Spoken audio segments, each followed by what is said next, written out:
Delhi car పేలుడు కేసులో ఈ I-20 కారు పేలిన చోటు రెడ్ ఫోర్ట్ అత్యంత సమీపంలో ఉంది. ఇక్కడ రెడ్ ఫోర్ట్ మరోవైపు కనిపిస్తుంది. దీనికి ఎదురుగా Lal Qila metro station gate number 1 ఉంది. మసీదు పార్కింగ్ స్థలం. ఇక్కడే ఆ ఉగ్రవాది తన కారు 3 గంటలకు పైగా పార్క్ చేశాడు. సాయంత్రం 6:23 అతను తన కారుని సునైరీ మసీదు పార్కింగ్ ప్రాంతం నుండి తీసుకుని ఈ ఎరుపు రంగులో చూపించిన మార్గం వెంట బయటకు వచ్చాడు.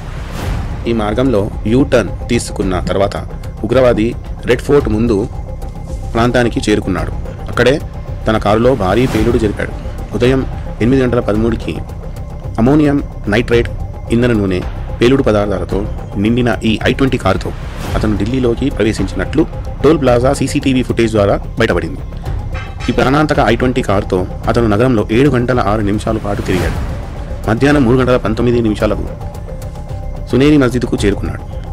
పార్కింగ్లోకి వచ్చిన తర్వాత అతను కారులోనే 3:04 కూర్చుని ఉన్నాడు. తర్వాత సరిగ్గా సాయంత్రం 6:23 సునేరి మస్జిద్ పార్కింగ్ స్థలం నుండి కారును బయటకు తీశాడు. 300 కంటే ఎక్కువ CCTV కెమెరాలు పరిశీలించిన తర్వాత అధికారులకు ఈ మార్గాన్ని గుర్తించారు. ఈ ఎరుపు మార్గంలో ముందుగా సాగుతూ ఒక టర్న్ వద్ద కారుని తిప్పి అతను రెడ్ ఫోర్ట్ ముందు చేరుకున్నాడు.